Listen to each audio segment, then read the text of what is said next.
नमस्कार दोस्तों, स्वागत है आपका हमारे YouTube चैनल द अर्थ पर। अगर हमारा वीडियो आपको पसंद आए तो लाइक और सब्सक्राइब कीजिएगा। दोस्तों, अपन पढ़ रहे थे मानव भूगोल प्रकृति एवं विषय क्षेत्र। अपन ने मानव भूगोल का परिचय पढ़ लिया, द्वैतवाद के बारे में पढ़ा, चार्ल्स डार्विन के बारे में पढ़ा, प्राकृतिक चयन को पढ़ा। उसके बाद अपन ने पढ़े शाखाएं पढ़ी, मानव भूगोल की कौन कौन सी शाखाएं थी, सांस्कृतिक भूदृश्यों को पढ़ा, विचारधाराओं को पढ़ा, स्थान व समय के अनुसार किस प्रकार से अपन ने पढ़ा मानव का प्रकृतिकरण, प्रकृति का मानवीकरण। इन चीजों को अपन ने पढ़ा। आगे अपन शुरू करते हैं मानव भूगोल के विषय क्षेत्र।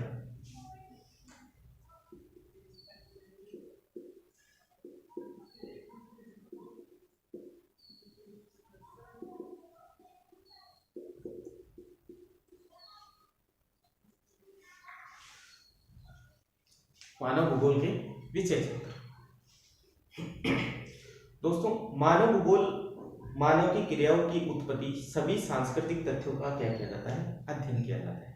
मानव भूगोल में मानव की क्रियाओं द्वारा उत्पन्न जो भी सांस्कृतिक तथ्य मिलते हैं उनका अध्ययन किसके अंतर्गत किया जाता है, मानव भूगोल के विषय क्षेत्रों के अनुसार अंतर्गत किया जाता है। जैसे जनसंख्या का वितरण, जनसंख्या का घनत्व, जनसंख्या प्रवास, आवास, बस्तियां, परिवहन के साधन, परिवहन के मार्ग आदि को मानव भूगोल के विषय क्षेत्रों के अंतर्गत या अध्ययन क्षेत्रों के अंतर्गत अपन क्या करते हैं, सम्मिलित करते हैं या शामिल करते हैं।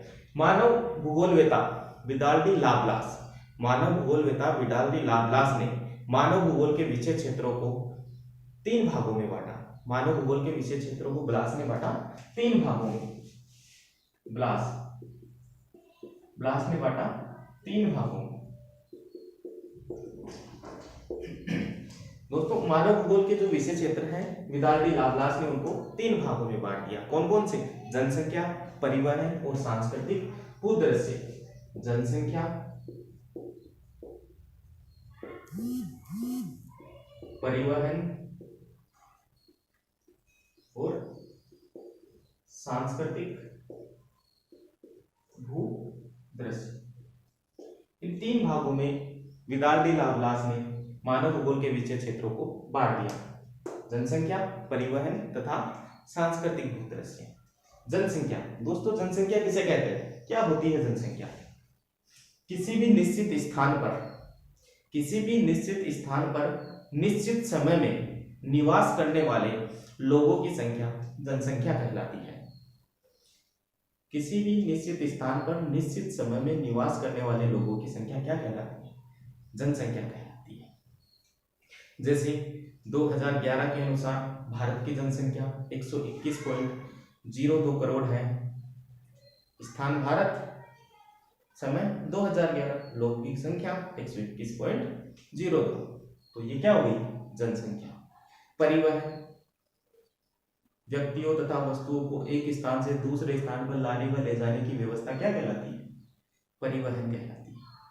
सांस्कृतिक भूदृश्य, मनुष्य द्वारा अपने जीवन यापन करने के लिए निर्मित जो संरचनाएं होती है वो सांस्कृतिक भूदृश्य कहलाते हैं। जैसे सड़क, पुल, बांध, मकान, इमारतें आदि। दोस्तों, आगे बात करते हैं। एक विद्वान थे जीन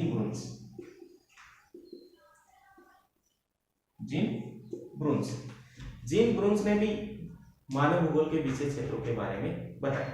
इन्होंने अपनी पुस्तक मानव भूगोल के मूल सिद्धांत, इनकी पुस्तक थी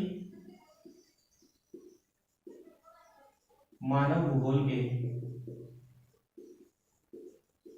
मूल सिद्धांत, मानव भूगोल के मूल सिद्धांत। इस पुस्तक में इन्होंने मानव भूगोल के विषय क्षेत्रों के बारे में बताया है।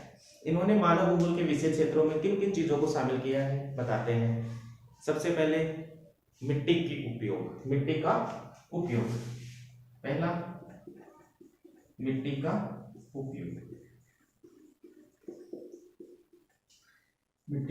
उपयोग।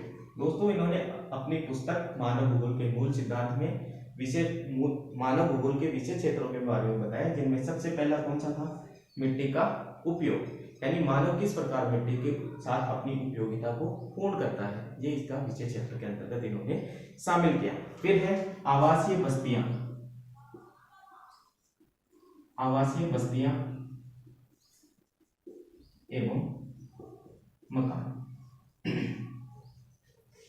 दूसरा इन्होंने बताया विषय क्षेत्र आवासीय बस्तियां तथा मकान, कि मानव अपने रहने के लिए कौन कौन सी आवासीय बस्तियां तथा किस प्रकार के मकान बनाते हैं, उन्होंने भी इस चीज को विषय क्षेत्रों के अंतर्गत शामिल किया। इसके बाद है सड़कें तथा परिवहन मार्ग, सड़कें तथा परिवहन मार्ग। फिर पेड़ पौधे व जंतु, पेड़ पौधे व जंतु। फिर कृषि व पशुपालन, कृषि व पशुपालन। फिर लास्ट जो है इनका, फिर है विनाशकारी या लुटेरी अर्थव्यवस्था।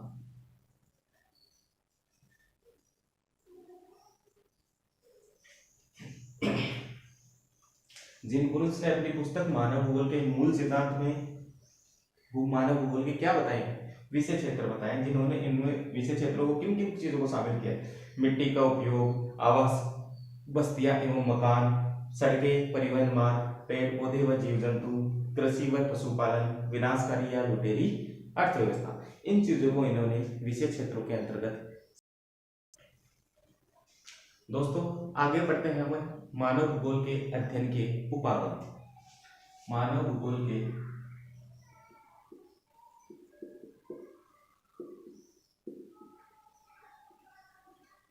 अध्ययन के उपागम,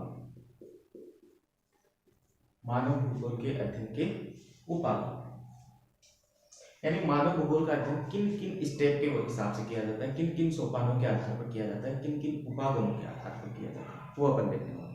तो दोस्तों मानव भूगोल का जो अध्ययन है वो 3 उपागमों के आधार पर किया जाता है, 3 उपागमों के आधार पर। पहला है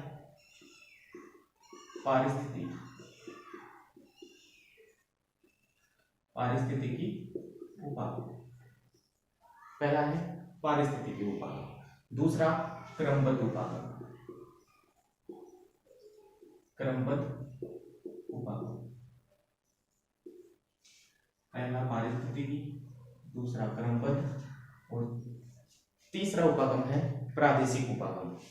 तीसरा उपागम है प्रादेशिक उपागम।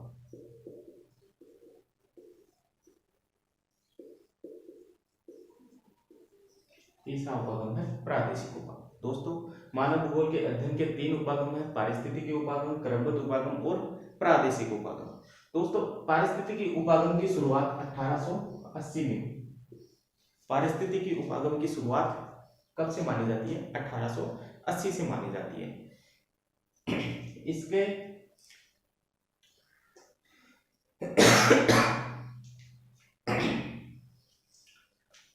पारिस्थितिकी उपागम की शुरुआत 1880 से मानी जाती है। इस उपागम के माध्यम से मानव समूह है और भौतिक परिवेश, दोस्तों मानव समूह है वह भौतिक परिवेश में, मानव समूह है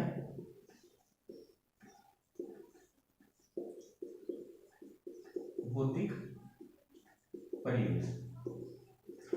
दोस्तों पारिस्थितिकी उपागम की शुरुआत 1880 में, इसमें बताया कि मानव समूह है वह भौतिक परिवेश में स्थान व समय के अनुसार आए अनेक परिवर्तनों का अध्ययन किया जाता है।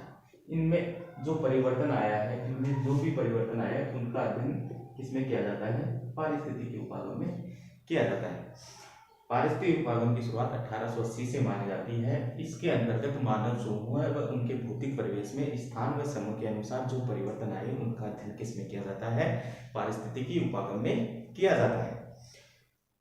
निश्चयवाद, संभववाद व नव निश्चयवाद, तीनों विचारधाराएं पारिस्थितिकी उपागम का क्या है, अंग है। निश्चयवाद प्लस संभववाद प्लस नवनिश्चयवाद, तीनों किसका अंग है?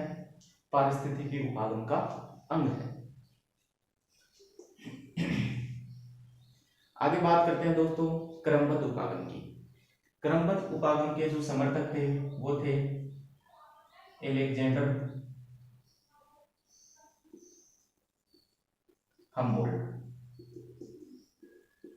इस उपागम की जो उत्पत्ति का जो श्रेय जाता है वो किसको जाता है? अलेक्जेंडर हम्बोल्ट को जाता है। इन्होंने बताया कि संपूर्ण पृथ्वी एवं उसके किसी एक क्षेत्र को, संपूर्ण पृथ्वी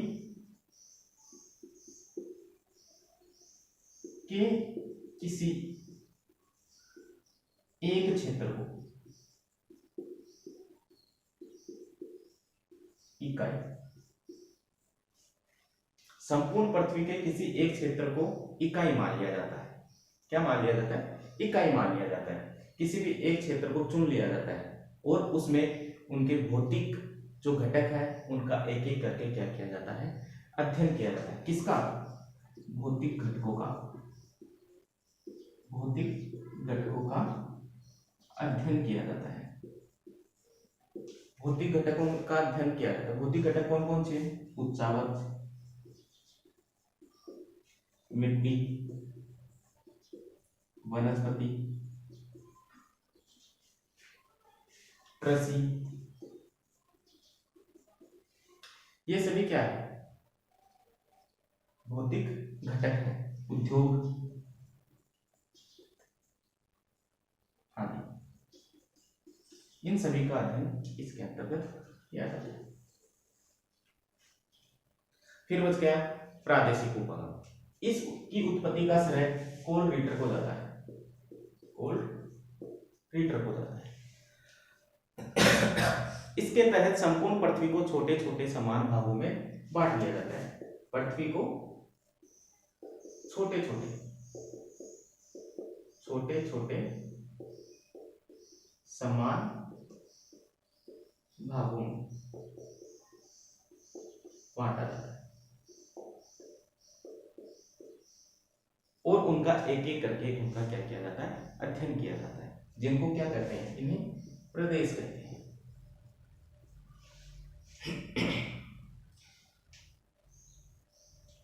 देखो दोस्तों, तीनों विचार उपागम है वो अभी आपको एक बार फिर से रिपीट करता हूं। पारिस्थितिकी उपागम, इसकी शुरुआत या इसका प्रारंभ 1880 से माना जाता है। इसके अंतर्गत बताया गया है कि मानव समूह तथा उनके भौतिक परिवेश में स्थान व समय के अनुसार जो भी परिवर्तन आए उनका अध्ययन किसके अंतर किया जाता है? पारिस्थितिकी उपागम के अंतर्गत किया जाता है। निश्चयवाद, नवनिश्चयवाद तथा संभववाद तीनों पारिस्थितिकी उपागम के ही अंग है। फिर है क्रमबद्ध उपागम। इसकी उत्पत्ति का श्रेय किसको जाता है? अलेक्जेंडर वॉन हम्बोल्ट को जाता है। इसने बताया कि संपूर्ण पृथ्वी के किसी एक क्षेत्र को इकाई मान लिया जाता है। संपूर्ण पृथ्वी के किसी भी एक क्षेत्र को इकाई मानकर उसके भौतिक घटकों का क्या किया जाता है? अध्ययन किया जाता है। भौतिक घटक कौन कौन से होते हैं? उच्चावच, मिट्टी, वनस्पति, कृषि, उद्योग आदि।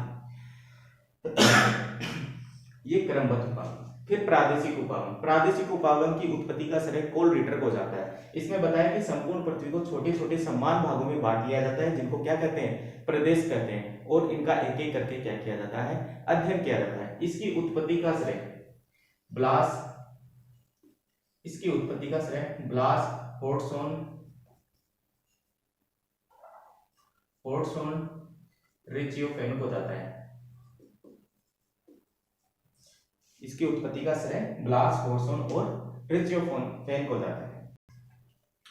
आगे देखते हैं दोस्तों, मानव भूगोल के अंदर कुछ 2-4 बुक्स ऐसी हैं जिनके बारे में कई बार क्वेश्चन पूछा जाता है। तो बुक्स हैं, उनके नाम आपको याद रखने हैं। सबसे पहले है भौगोलिक वातावरण का प्रभाव। भौगोलिक वातावरण का प्रभाव एक पुस्तक है, भौगोलिक वातावरण का प्रभाव। दूसरी है मानव भूगोल के सिद्धांत। मानव भूगोल के सिद्धांत। दोस्तों, भौगोलिक वातावरण का प्रभाव है चर्चिल सैंपल की पुस्तक, कुमारी एलन चर्चिल सैंपल की पुस्तक। और मानव भूगोल के सिद्धांत है दोस्तों पितालगी लाप्लास की पुस्तक।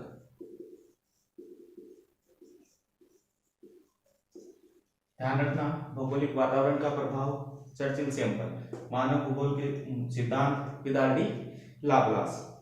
ज्योग्राफी का किसने लिखी ज्योग्राफी का?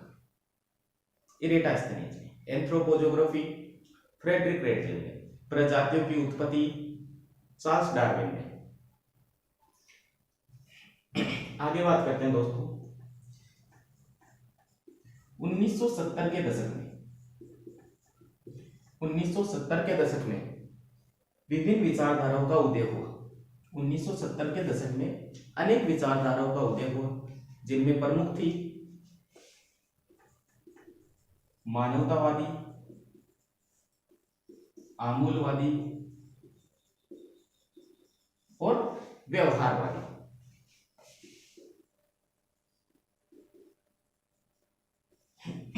दोस्तों क्वेश्चन पूछ रहे 1970 के दशक में कौन कौन सी विचारधाराओं का उदय मानव भूगोल में हुआ?